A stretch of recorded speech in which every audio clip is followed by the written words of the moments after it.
कहियो कोरवे में बेतत रहे रात हो।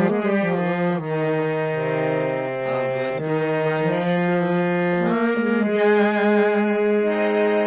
जब से गहिलू तू पियावा के साथ हो।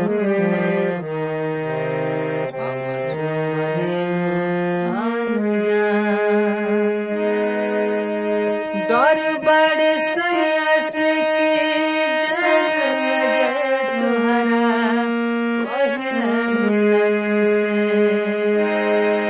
ई बकना सोचा का होई बितात गोरी हमरा मन के देखला बजाए लगी जा। हो कहियो कोरवे में